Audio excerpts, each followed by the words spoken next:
Hi, good day. This is Greg Lewis, the city manager here in Lebanon, New Hampshire. Welcome to our show, Lebanon in Depth.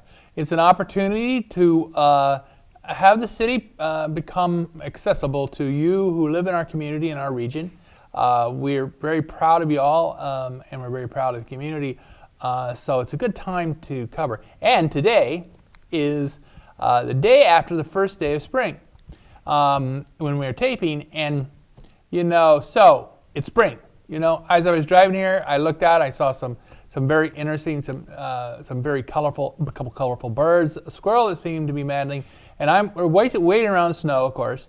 But the sun is out. It's warm, and you have a city manager guarantee this is the last snowfall we'll have this season. So that's my guarantee to you.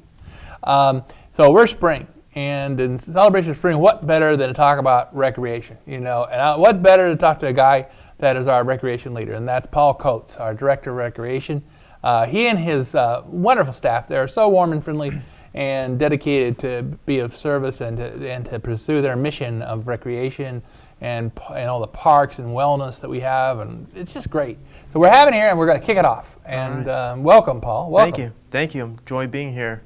Yeah, it's exciting. I got spring fever as of this day. It dawned on me as we were approaching the show that yes, it's spring, and I think today you're going to help us. First, we're going to spend most of the show discovering our programming this year. Indeed. And then the last few minutes, we're going to talk about our outcomes, which are very, very essential to us. But for the people's information, I think it's good, and it's also uplifting to talk about our recreation program as we hit the spring and the summer. So yes. So that's kind of neat, Paul, and thank you for being here. This is great. Yeah, I think it's kind of funny, actually. We think about it being the first day of spring, but all we see is white. Still on the ground, but the truth of the matter is, as a rec department, we're ready for spring. We have sign-ups going on. In fact, we're hoping to have all of our sign-ups for spring activities wrapped up during the course of this week, as all of our spring sports start next week. We'll be inside because it's still snow on the ground, but we're ready. Yeah. Well, great. Yeah. I think everybody, all the families who've been, maybe some of you have cabin fever out there, and your kids are having cabin fever. Had a snow day the other day or so, and so I know, on one hand, that's fun. On the other hand, it adds to the school year at the end of the year. So now's the time to get involved, and so let's tackle these programs. I like it.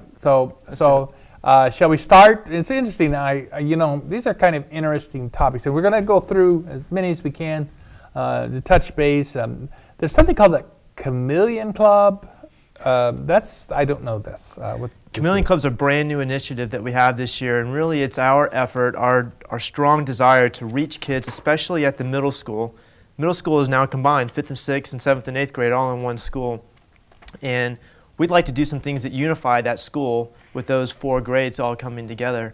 And we're recognizing there are a lot of kids who are just not the athletes, and a traditional rec program is going to involve all of your sports, which we offer in partnership with groups like Lebanon Youth Baseball Association and some other groups that do things that we don't offer. But we do know that there's a lot of kids who aren't physically active because they just don't enjoy sports or for whatever reason they might have. But we have a strong desire to get all kids connected with nature, outside, physically active, bonding with one another, getting with adult peers. So we created the Chameleon Club, and the title was dreamt up by our program coordinator, Chrissy Flythe, and the idea was, a chameleon likes to blend with its environment, and it's very adaptive. So we believe that this program is going to adapt according to the kids who are signing up for it. So part of our program is to get with them after school a couple days a week and have them come in and say, what are the things that you want to do that involve getting you outside? So for this spring, they're going to be doing things like walking on some trails, really doing some natural history exploration. They'll be getting into some kayaks as time goes on. And they're just going to be dreaming up all these new activities just to get them engaged. Well, that's neat. And it's neat trying to solidify those grades that were separate and apart but now together. Yes. And, excuse me. And I think, that's kind of a critical time of life, for some of these the children who are going through a transition. Right. In the first few grades, and now we're in the 5th grade, the 6th grade. We're moving up there. We think 7th and 8th. We think one of the necessary pieces to our environment is that kids get an opportunity to connect with adults outside of school. We know the teachers care about the kids, but with other adults who really care about them, who can show them ways of thinking about the world in which we live, helping them talk through their day, just giving them sort of that mentoring opportunities. And that's the other desire that we have with the Chameleon Club. So Karen Morris is one of our teacher liaisons with the program, and she also leads our outdoor adventure program. And so some of the pictures that you folks are looking at right now really include some of the activities that they're doing, but I hope you'll notice not only kids out in the environment, but also with adult mentors who can build into those kids' lives. And and that's really important because one adult can make a tremendous amount of difference in a life of a child, and for whatever duration, whether it's for a particular field trip or a particular event or an activity or an ongoing thing, have a relationship with a third adult. You of course you have your relationships with your parents and your uncles and aunts. But to have a relationship with an adult is really, I can remember well certain times in the lives of my children as they were growing up, having a relationship with another adult it was very, very, very rewarding and helpful to them as they grew up and saw different things. Now the kind of activities they're engaged in, I know the picture evidencing that they're engaged outside, as you said, outside activities. And what do they do out there? I mean, you said it's chameleon, so they can adapt to their climate, i.e. they can adapt to their surroundings, and so they're adapting to these scenarios. What typical kinds of scenarios do they face? Some of it will be on campus. So the Upper Valley Trails Association came together and they actually helped build a trail that's on the Lebanon Middle School site. Oh, nice. And so the kids will be going through that trail system and turning over rocks and seeing what kind of life lives out there and really just getting some exposure that way. Some team building activities. So just like if your child were to play on a soccer team, they would be doing things to bond together as a team and to how to function as a team. We'll do the same thing with Chameleon Club. Different kids coming from different areas, different grades, and them finding out a way to unify and to work together. So some team building type activities. And Chameleon Club is something for all seasons, so there will be in all environments. So we'll have them out on water, potentially even doing some rock climbing. We have all that gear with Lebanon Rec, and we have professionals that can do that kind of thing. So if the kids are interested in rock climbing, we're going to take them climbing. Once we get into, well, in the summertime we have a whole another outdoor adventure program. So Chameleon Club itself won't meet during the summer. But in the fall, they'll bring a whole nother group of kids, group of potential activities. There might be skiing again next winter and snowshoeing and ice skating and things of that nature. That's wonderful. That's wonderful. I know that part of growing up and as youth is participating in community. And I noticed that one of your events is Community Cleanup Day, and I know we do that, and I think that's a great thing in a community. Could you just talk about that a little bit, Community Cleanup Day? This is a program that's been ongoing for many, many years, and it's proved very fruitful in Lebanon. It sort of piggybacks with the Vermont Green Up Day, which is always the first Saturday in May. And so we piggyback with that program and say, well, Lebanon folks, let's come together and let's pick a stretch of road or a stretch of real estate somewhere in Lebanon that's in public view that you feel passionate about and you'd like to see cleaned up. So a lot of people will go down the rail trail, especially if they have youth kids or young kids where they want to be away from traffic. But sometimes people will pick roads like Dulac Street or Hanover Street as they walk between Hanover Street School and Lebanon High School and downtown Lebanon area. There are definitely several groups that are in the West Lebanon area around Maple Street and places, Glen Road. We try to, of course, pick roads that are relatively safe for people to get out on, but people volunteer and we pick up trash just to make Lebanon a bit more clean and beautiful now that the snow's melting and whatnot. And we get together on the green for a little meal afterwards and just celebrate the fact that we've made our place a little more like home. Yeah. I mean, that's really a good feel, because I think all through life, I mean, you see, as you go through life, that there's always these possibilities of community service.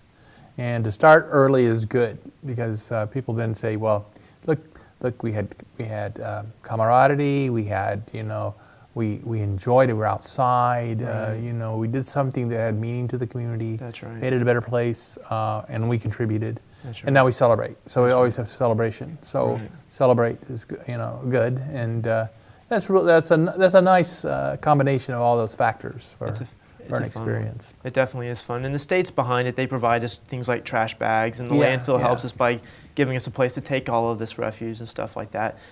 But it really helps our community come together that much more. so that we can have a sense of appreciation for where it is. I think we all would rather see none of that trash being on our streets to begin with. Yes. But we know that it's there, so we want to beautify our area. Yeah.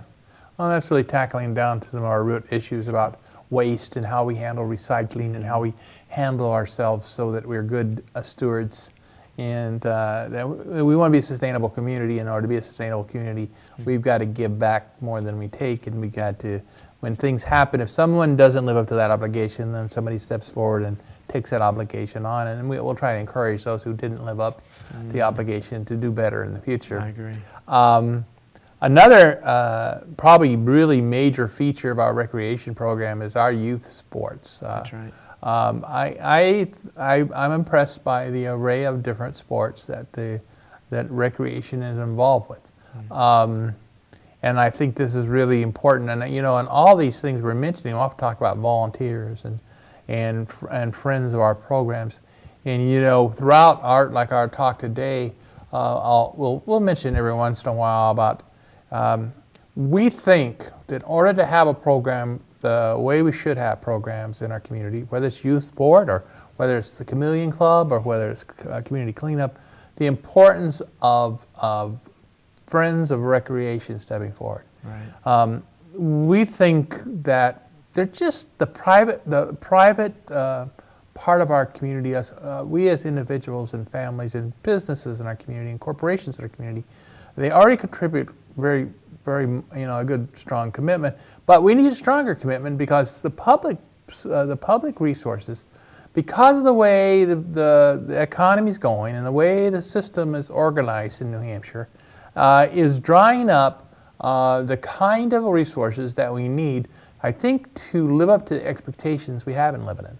Because there's high expectations in Lebanon about a very high quality recreational program and environment. So I think that we'll come back to this as we go, but a Friends of Recreation effort is underway. We're going to encourage everyone at every point we can about getting involved, and we're going to have a foundation, and that means you can contribute money. Money is one, somebody said money is the root cause of all evil, but also money is necessary in order to bring out the programming that we need. And it is an alternative to the property tax system. Right. And the property tax system, I think most of our citizens feel they're a bit strapped with it, to say that minimally. So I think that's why we're going to keep looking at Friends of Rec. Sure. Now, back to the youth, and I was talking about diversity. Could you just let's go through the programs that we have in terms of this opportunity? Absolutely. Well, like Greg mentioned, the sports programming is a major focus of what we do in the spring, and it capitalizes a lot of our energy and efforts. So we have lacrosse for 1st through 8th grades. Of course, we don't play them all together. We have 1st through 3rd grade is an introductory level program. 4th through 6th, they start to learn how to play games and really get more of that traditional lacrosse feel. And then we have a junior high level, 7th and 8th graders.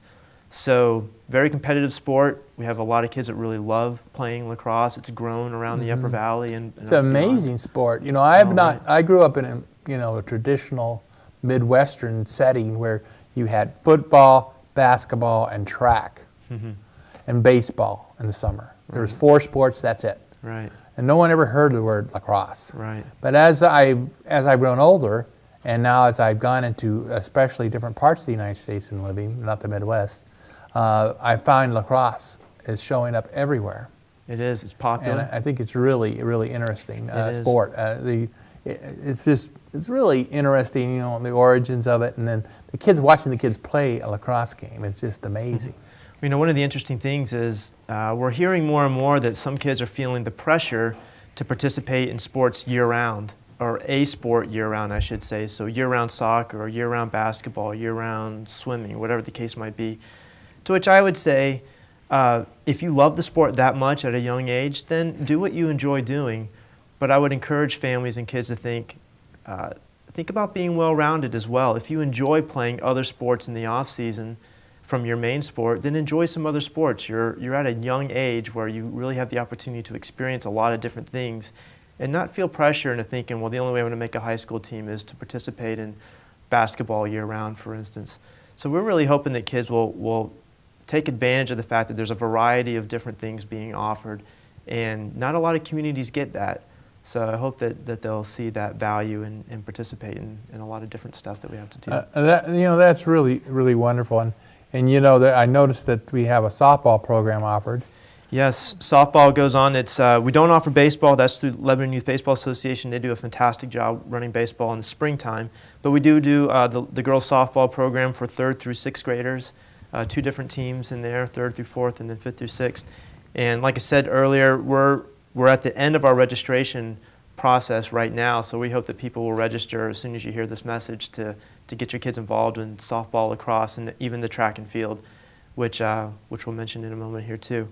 So, but it's softball just like you and I probably remember growing up. The game hasn't changed much, nor should it, and so we continue to encourage that pastime. That's nice. That's nice. And once you start playing softball, it's a lifetime thing. I mean, I saw all kinds of leagues, of softball leagues, that you continue to play. I mean, you play at different rules and different levels, so it's suitable to wherever your condition is and age. Yes. But it's really a lifetime thing, and it builds the camaraderie you get out of softball game, and the fun. It's just plain fun. That's true. It's fun. If the ball's big enough, you can see it, and before it blows by you, unless you're at one of those high levels. But most people, it's their slow pitch softball, and they're just like, oh, wow, this is great. I'm glad you said that, too, because it is not just for youth, and we have an adult softball league, and we would encourage any adult who wants to play in that to give us a call, and we'll try to get you placed on the team. Yeah, it's nice. a big league here, and a lot of fun all summer long. Yeah.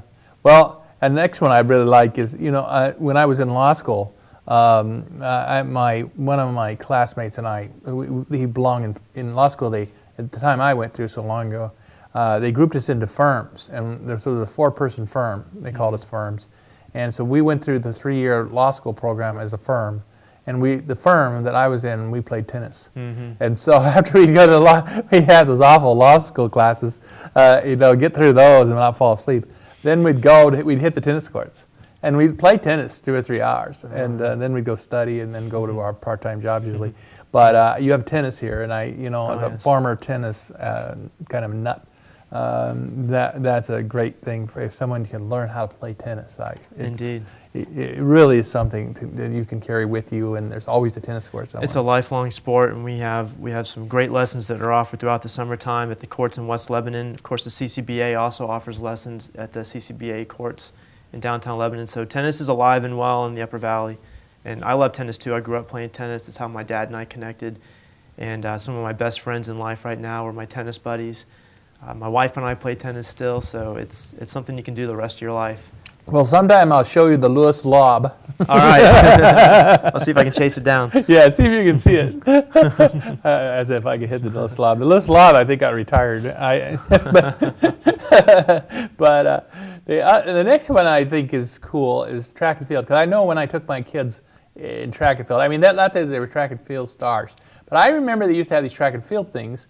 And kids would go until you get into the higher level of high school and such, where you're really serious track and field people. But they're fun. They had more fun with track and field, and just they'd have these meets, and the kids would get together. It was very informal. It was very, very fun, and they'd race and they'd do the various activities that's possible, the long jump and. What can we say about our track and field effort in the spring and summer? It's one of my favorite things. I wish I had done track as a high school student. I chose baseball instead, which I enjoyed too. But track and field is something that I get to coach at the junior high level, and there's a few other coaches. Harrison Little is a coach who is an administrative intern at the middle school, and several other parents and Dartmouth students even will be coaching with us. But it's interscholastic, goes throughout the spring, and we have a great time being out there both on the track and in the field with various 5th through 8th graders. Again, another activity that's really trying to bond and unify our middle school, so 5th through 8th grade all on one team. I noticed that a lot of our pictures on the track and field show the camaraderie of people, of participants, the young people that are out there. Glad you picked up with on their, that. with their, nothing better for me than see somebody, have their arm around someone else's shoulder and and smiling for the camera. Indeed. And then behind them they see these track and field events, and it's so refreshing in the summer and in the spring for those kids to be out there. There's a lot of running in the Upper Valley, and beyond just track and field traditionally, because we also have a summer Hershey track and field program for younger kids, 8-year-olds through 14-year-olds. It goes into July, which is a fantastic program. We've even sent a few kids locally to a national meet in Hershey, Pennsylvania, and this is tremendous fun. But we also have all-comer meets where anybody in the community from 3 years old up to 83 years old comes out, and we can do various events on the track. And we have that in July and August. But also, running-wise, we just had a bid 5K Shamrock Shuffle just a couple weekends ago, and that was fantastic. 1,100 runners from the region. 1,100, boy, that's good participation. It was fantastic. And we crowded the Lebanon Green, but it really made the place come alive, and people celebrated their ability to run. And we do a lot more of that kind of thing. In fact, there's a new race this July the 4th that we're putting on the rail trail, and we're super excited about that as a 10K road race. Oh, that's that nice. The department's going to host. So there's a lot of running opportunities, and of course the Upper Valley Running Club is something that the rec department hosts. And so any adults especially for the running club that want to get involved, we want to talk to you and make sure you're connected in Lebanon. Well, that's really great. That's really good. It's fun as we work on our trails and develop trails that exist, and then trails that are opportunities in the future, because we know with the interest in running and hiking and the interest in walking for that matter, the walks as well as the runs. Oh, sure. It's nice that we already have existing opportunities for that, but we also have possibilities in the future. So that's really nice. We'll talk on that a little bit about the outcomes. Good. The next area is a musical area, and that kind of in our family where Zach is, my son's pursuing. He is going to be a career in music, and he did all types of music, including performance and electric guitars, different drum sets and all those things. And there is something we're very involved with here in our rec program and trying to help and nurture. Yes. Can you talk about that a little bit? Yeah, we have a battle of the bands. We did it for the first time last year, and it was such a success. We wanted to go for it again this year, but it's not meant just for youth. It's for any band that might exist in the area. And we have a battle. It's kind of traditional sense. It's on the green. The first day of the farmers market, so it's the last Thursday in May. And instead of our traditional front porch music concert starting up then, we're going to have the battle of the bands. And anybody can join. There's a cash prize for the top band. It's all judged by a panel of judges. And they need to be professional. They need to have a sound that's good for them. And it can be covers. It can be original songs. We partner with the Tuck Rock Dojo, and they help not only send us bands, but really put all the works together. Wow. And local radio stations and other music centers around the area. So we have a great time with it. It's something for everybody. We've had things from country music to acoustic to rock and roll to screamer, and we get a wide variety there, but there's something for everybody, I feel like. So that's a good way to experience. That's really a fun event. That's really fun. And that's in May? That's in the end of May, that's right. That's nice. That's nice. And I noticed that, and we have nice weather, and they're out there on the green. It's really remarkable scene. Indeed. Hearing the combination of music and being outside and people having a good time, good spirit shown. It's nice. Another, which I think is another kind of icon thing for us, is the farmers market, and I think we having it as much as we have it, and people get engaged in it. I think it's a really ongoing thing that is really something that I value. Nice, yeah, and several years ago we extended our farmers market to go take place in the winter as well. So the third Saturday of the winter of April, which I'm forgetting the date right offhand, but that is our last winter market at the Methodist Church. But then starting the last Thursday of May, and then every single week all the way through the summer and into September is our weekly farmers market on the green. And so many people come out for that. It's a great opportunity to meet local agricultural vendors and get some prepared food, see some crafts, meet your neighbors, throw a frisbee, bring your dog out. I mean, people have a great time. Ava comes out all the time, and they donate some time to let people do some arts and crafts on the green. There's always live music. It's one of the features that really, again, brings Lebanon alive on a Thursday night, and we feel like it's a great value for our citizens to be able to experience. That's really nice, and I noticed that, you know, that there's the you know, I just look at it. You know, first we have the people that are in our agricultural sector here in our area, bringing their wares to the market. I know that there's local musicians. You know, I saw fiddlers, and then just the socialization of people getting together and chatting. So that's really, really, really, really great. In terms of down the road, I know we're going to be looking at some of our camps, and we're entering our last 3 minutes. I know we went some time for the outcomes, but why don't we conclude our this part of our show with talk about our various camps that we have. Good. Camping is always a big thing, and people start thinking about summer camps and spring camps and fall camps, see what's going on. Sure. People will certainly be seeing slides about the pool, which our day camp, Camp Kaleidoscope, will make regular trips to, and swim lessons happen there. But we have traditional day camp as far as Camp Kaleidoscope is concerned, and arts and crafts and team building and sports and things of that nature. All of that happens at Camp K. And then we have sports-specific camps like track and field and, well, I forget all the different sports, baseball camps, tennis activities and things of that nature. So there's soccer, definitely is a big one. So sports camps go on. And then we also have our outdoors programs, which can be considered camp style. They're full-on day programs, and some of them are overnights, but we take kids kayaking or rock climbing or camping, backpacking sometimes. So there's a lot of great variety in our outdoors program, and it's kind of that extension of the Chameleon Club. Again, just getting kids outside and enjoying it. You can't find a better deal than you can get it with Lebanon Rec. We're taking kids out for like $30 a day for an entire day worth of outdoors experience. That will cost you $150 in an outfitter. So we're excited to be able to offer that, and we think it's one of the things that really sets us apart. So that's our outdoors program. But people are going to see incredible music happening on the green with the Front Porch Music Series and on Monday nights. And so there's just so much to enjoy and get ready for. And everyone should pay attention to our website, because they get a wealth of information off our website. We also have brochures that are available through our Parks and Recreation, that's Paul's holding. So website or get one of these brochures, and keep an eye on that. Now, our last minutes here, in the last couple of minutes, we're going to talk a little about outcomes.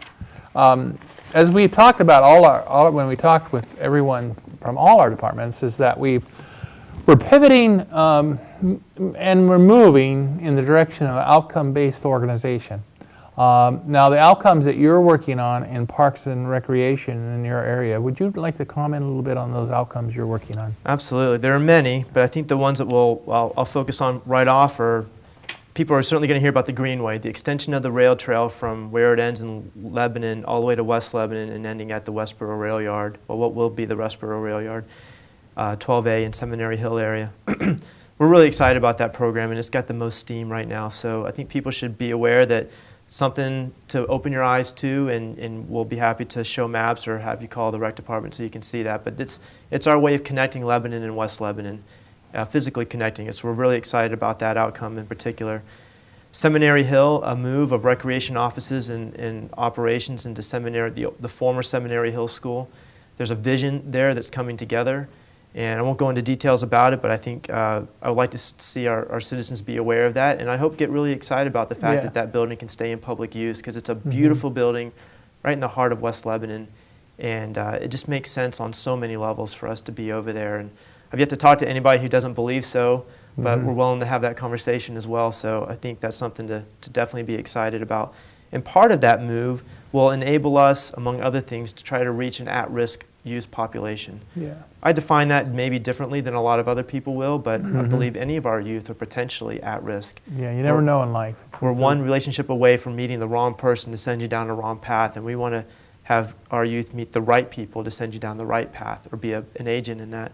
So we really want to give people the opportunity to... That's right. And as we close, I think that how we want to have a healthy and well life, that where we achieve that through these engagements. And we have physical engagements, recreational activities, but there's mental in terms of thinking about things as we do this. I mean, the brain is amazing as you do these things, and there's all these studies about as you engage in activities, what your brain's going through, which is just showing the holistic nature of human beings, and then of course the emotional, to build relationships, to be able to put your arm around someone, like I mentioned earlier, as your best soccer buddy, and then finally the idea of spirituality, in the way of people having that greater feeling in terms of life and how you experience life, whatever your beliefs are,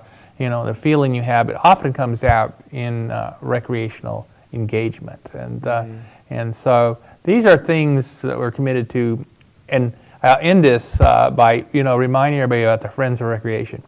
This is very important to us, isn't it, Paul? It is very important, and we're going to need some champions, and we have some, and we're going to need more. I think we all should look at what we can do to be champions. Whether our child raising period of our life has passed and they're adults, or whether we have our children today.